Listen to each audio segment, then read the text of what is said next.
What's the scariest true story you've heard or told? There have been several confirmed cases in a few different countries of people living in other people's houses unbeknownst to them. I believe one case went on for a couple of years. The intruder would wait until the homeowner would go to work and then sneak out and steal small amounts of food as not to be noticed. Well, eventually the homeowner did notice and couldn't figure out where his food was going, so he set up a hidden camera to record it.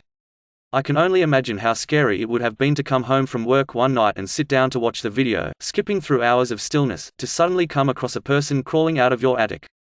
And then the slow realization that that person is still in your house at that moment.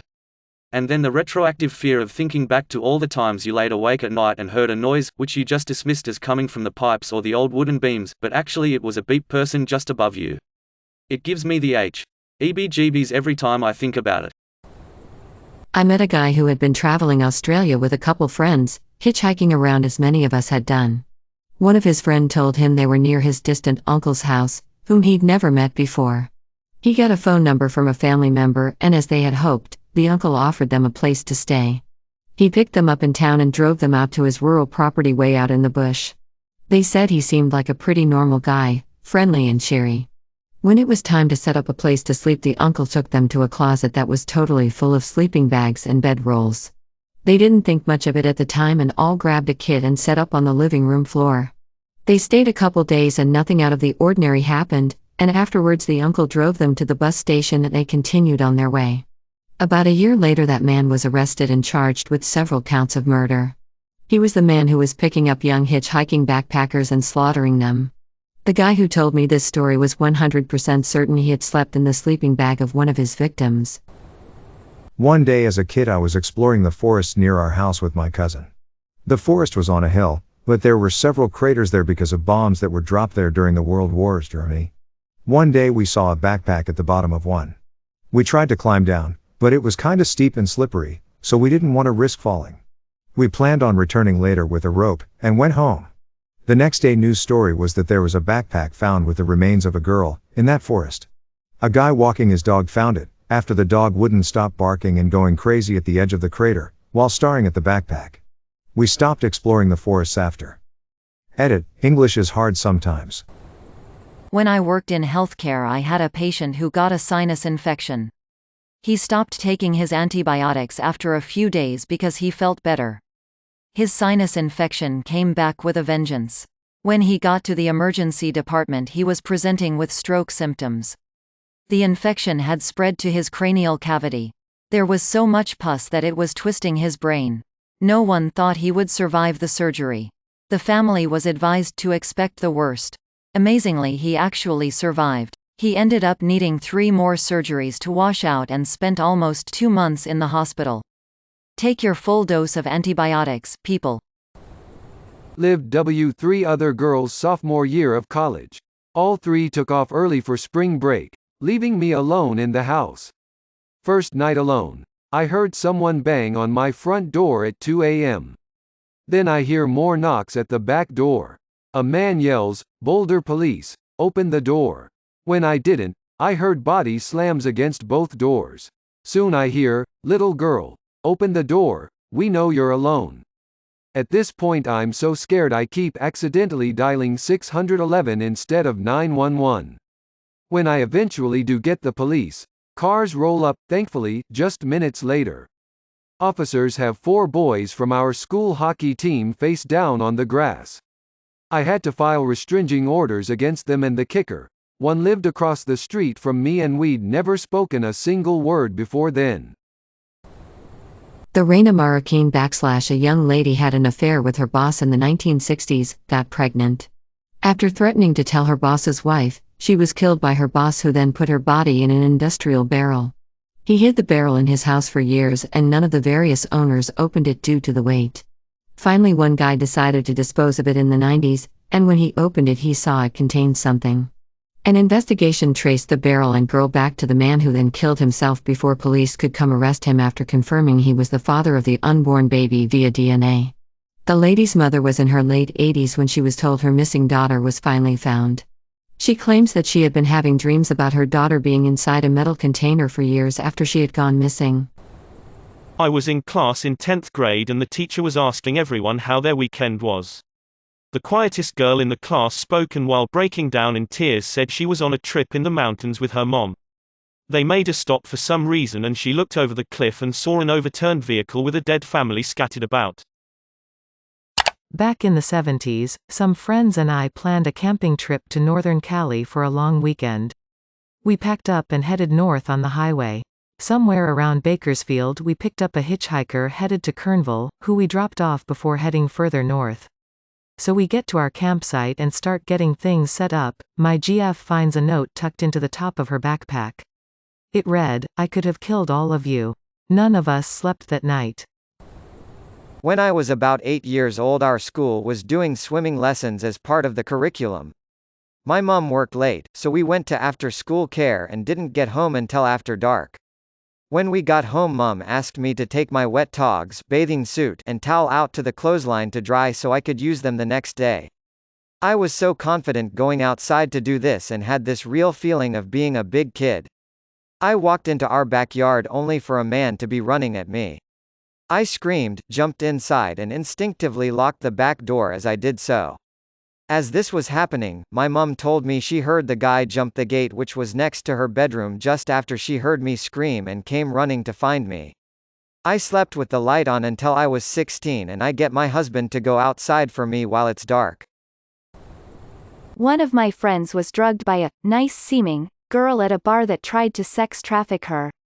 The girl got her an Uber to an address she didn't know under the guise of, "Get my drunk friend home," but she woke up on the way and told the driver she didn't know where they were going. They called the cops. Apparently that wasn't the first time that week they'd heard the same story and they recognized the address as one they were already tracking. If she hadn't woken up on the way she might have been trafficked by now. Apparently they use younger, safe-seeming girls to do the collecting a lot of the time. And #X200B. Edit, to those of you who asked, this was in the US, in Washington state a few years ago. We don't know who tried to do it. The bar was informed. To the people telling me this didn't happen or is made up, I'm just relaying what she told me after it happened. I don't have any reason to believe she was lying about it, nor do I have anything to gain, and it'd be pretty beep up to mock up something like this. One of my dad's friend's wife was murdered by some crazy dude walking down the street. This guy had just been released from a mental hospital and literally just stabbed her as she walked home. When my dad's friend came back, he thought she had just taken the dogs out for a walk, so he walked along the normal walk route and he saw loads of blue lights. He was stopped by a police officer and wasn't allowed any closer until he saw that it was his wife. I am not sure I remember all the details correctly, but anyway. A guy was cleaning a giant cooking tank at a tuna factory. It was so big that he had to climb all the way in. Someone else didn't check and protocol was broken along the way somewhere. Second guy locked the barrel and turned it on, cooking the guy inside alive. I was a director of my college's student government. There was this dude who was always willing to take on projects, so I gave him lots of stuff. I remember thinking B was very charismatic and well-dressed, and when he told me he owned a startup clothing company, I bought some stuff from his website. It was typical for student government kids to end up at the same parties, and I ran into him several times outside of committee. I was studying abroad my senior year and I was here on Reddit. Saw an article with the guy's face on it. Turns out he raped 12 girls at my university. It was apparently well known, but because his father was a dean wealthy professor, it kept getting swept under the rug. Apparently he was using extracurriculars like the student government to keep coming back to campus after he had been removed from his classes. Edit. Beep, this blew up. Below is a link. Abby Honold tweets there were actually as many as 17 victims, but she and another girl were the only ones who testified. My Snapchat feed was filled with girls I knew talking about their experiences with him at the time. His father was just wealthy and a professor, not a dean. My bad fam, it was 5 years ago. And as another note, I was just a student director in the student-run undergrad government. Some people seemed to think I was faculty and responded as such. The Lake Bodom murders are scary as hell. There are 4 teens who go on a camping trip in Finland. The next morning, 3 of the teens are found murdered, and one of them is almost dead and severely injured, but survived. No one knows who the murderer is today. 44 years later, the 4th teen, Nils, who survived, was accused of murdering them and gets sent to prison. But then he was released a year later, because there was little DNA evidence to prove this.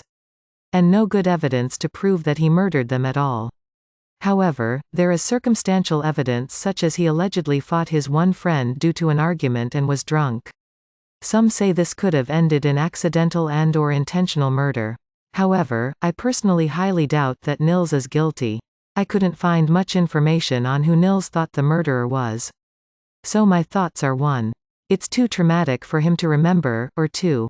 He didn't recognize the person. Some other key suspects include the manager of the C.Amp, who was known for being quite hostile, an ice cream vendor who admitted to the crime on his deathbed, and a man who lived only a short distance from the camp who claimed to be in Germany during that time. However, there is much doubt for his claim. There was a sketch released of the alleged murderer, who seems to be an unsettling picture of an older man. And you can find a photo of the man, who looks like the guy in the sketch, attending a police speech. Edit: I added some information that I missed from this case based on the replies to this. And edited some information I seem to have been off on. Much thanks to everyone for adding more info. And also much thanks to anyone who corrected me. I made sure to double check my post now, to make sure all my information is correct. My mother never taught me to swim because when she was a teenager she saw a friend get sucked into a whirlpool at the bottom of a drainage lake that is the deepest body of water within a few hundred miles of us. They didn't find his body for days. Coworker's dad was babysitting his baby boy for him. At one point, Granddad went into the nursery to check on the baby and found that he'd somehow reached for the window blind strap and tangled himself up in it to the point where he was choking. Baby was already blue and all of the veins in his face had popped. Grandpa called 911 and frantically dialed 911. EMS was there in 2 to 3 minutes, and they brought the little fellow back to life, and he's okay now. When I was young, I saw a documentary about a guy who got flesh-eating bacteria in his nasal cavity. It ate his face and he's still alive. Eventually they removed the bacteria by removing the eaten parts of his face. He got a prosthetic face, which back in those days was basically a plastic Halloween mask that tried to look human. At the end of the documentary, he took the mask off. His face from his forehead down to his mouth was just a hole. Edit: it was a fungus, not bacteria, apparently. My baby's crib caught fire in the middle of the night. Some people's literal worst nightmare. Edit: my baby was in it and he was severely burnt and spent a month intubated and in a medically induced coma. He is 5 now and is okay though. The fire was a freak accident. His humidifier caught fire, smoldered for a little while and drained the oxygen in the room before the smoke alarm went off. When we opened the door to his room, it flooded with oxygen, creating a backdraft and launched a fireball at his crib. This was his crib the next. Edit 2, a lot of people are asking for which humidifier it was and which company etc. I am unable to elaborate any further than, I can say that a freak accident can occur with any electrical appliance you have from fridges to table lamps. This specific accident was a humidifier, but the nature of the accident is not exclusive to humidifiers. Check your appliances and maintain them. Discard them if they develop any issues and follow any safety instructions that might have been included with them. Also, make sure your smoke alarms are in working order. It could save a life. I had an associate that was a fireman. He had to go find the head of his brother-in-law after a car accident. Then he had to console his sister when she hurt. Tough bloke. Can you imagine that being your day? My mom's best friend was murdered by a man because she broke up with him.